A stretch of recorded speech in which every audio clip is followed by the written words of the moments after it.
Hello and welcome to another edition of Mailbag.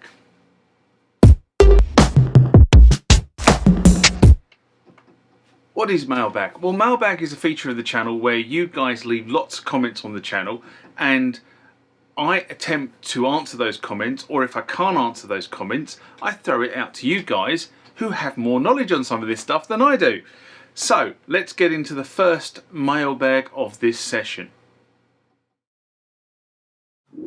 Remember, like, comment, subscribe to the channel. Go over to Instagram and follow me there. Go over to Facebook, follow me there. That's where the normal notices are. And consider becoming a Patreon.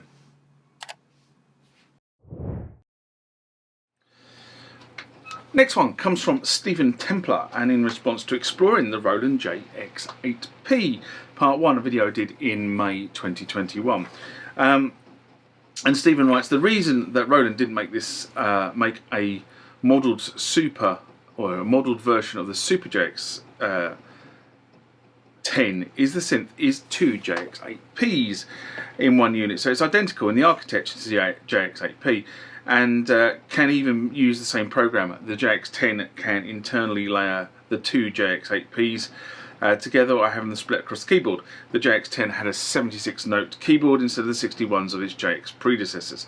Thanks for your videos. Well, first of all, Stephen, thank you for the feedback on the videos. Any feedback is always welcome.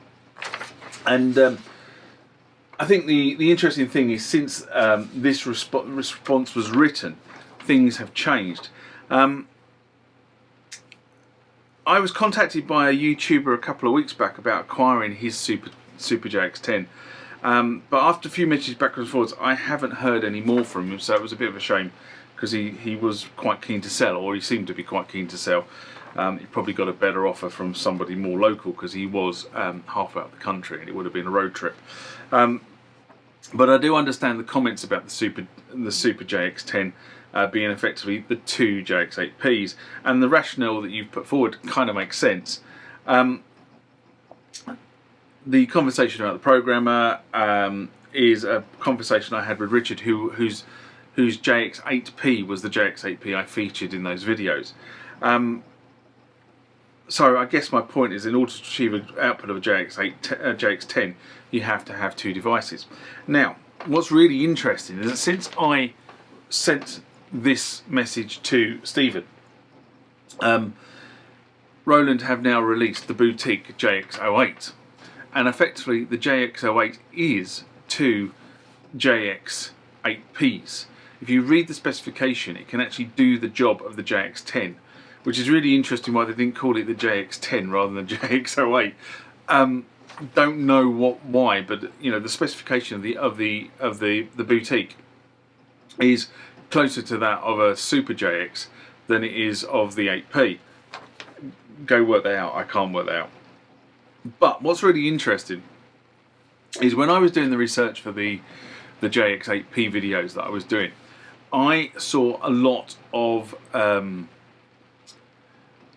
internet pages and internet content about the JX10 and all the mods that you could do to the JX10 to make the JX10 better. What I didn't see is the same level of engagement for the 8P. So either that means that they didn't make the mods for the 8P, or modding the 8P is not desirable, or it's not a technically easy thing to do, which I can't see why that would be the case, or the preferred machine was the JX10 from a longevity perspective.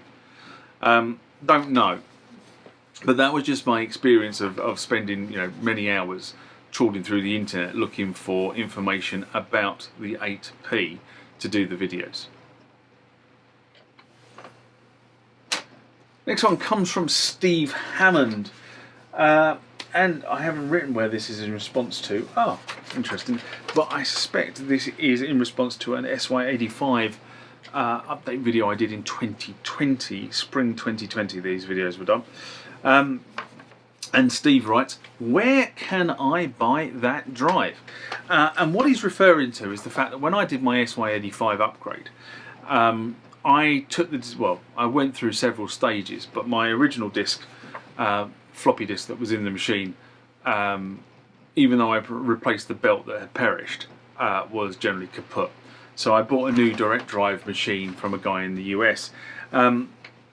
And that's where I got it from. There was a service tech in the US that was selling them off, and he was selling quite a few of them off. And I was basically sending people to his, I should have been asking for commission.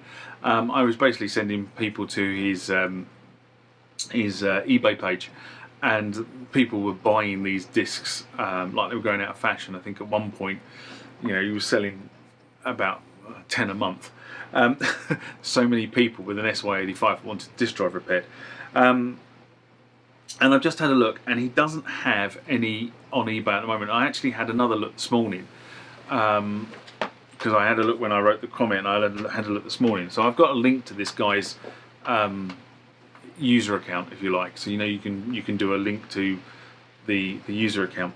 So I did a link to the user account, and he's not got any up there. And what he does for you is effectively he takes the standard floppy disk drive pin out, and he puts a ZIF connector on, which is what the SY85 needs.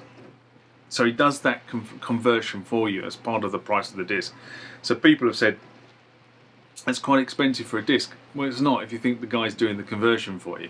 Now, you could put a USB emulator in the SY85, and many people who have watched the videos and commented on the videos on the channel have said, why bother, go down the USB emulator route. And I've got 2 points of caution for the USB emulators.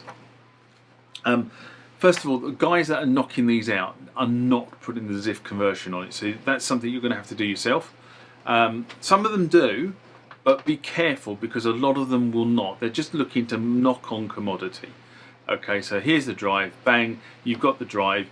If you want to do the ZIF conversion, which you can do, it's not a difficult thing to do, just need to have your wits around, you can do that yourself, okay?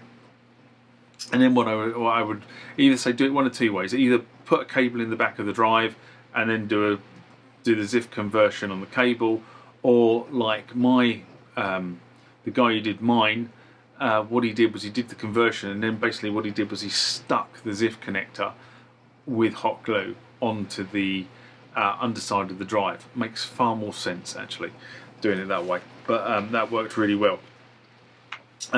So that's the first thing, is make sure they've got the ZIF converter on so that they are actually compatible. Second thing is, don't buy the basic emulation drives, okay? It will drive you potty. And I mean that quite sincerely actually, because I have tried it with the basic drives and I end up taking the basic drive out. There are more expensive USB emulator drives, and they will cost you, so the cheap ones are being knocked out for about £30 UK. The more expensive ones are about £100 UK. Okay, what do you get for your £70? Well, you get an LCD display on the more expensive ones that tell you what folder you're attaching to. So if you name the folders correctly, rather than having a folder that says 01020304, which is what the cheap ones do, you actually have folder SY85 factory sounds, SY85 demo sounds, SY85 whatever. Okay, so you can find your patches a damn sight quicker. Otherwise you have to keep paper notes or some sort of notes about where you're putting stuff. And you all know when you're in a hurry, you don't write down what folder 3 was and folder 4 was and folder 5 was. And therefore you then spend ages trying to work out where exactly are your sounds within the librarian. So that's the first thing, as the first 2 lines of caution. I'm sorry I can't provide more help on the actual disk drive itself. As I say, the guy in the US that was knocking these out doesn't seem to be knocking them out. There's nothing to stop you contacting the chap. I mean, I will put the link down below, and you can contact him and see if he can get some more drives and knock them out. But as I say, at one point I think he was going gate guns, because everybody was asking me. I was just sending them to his eBay page and say, look, go buy direct. Hell.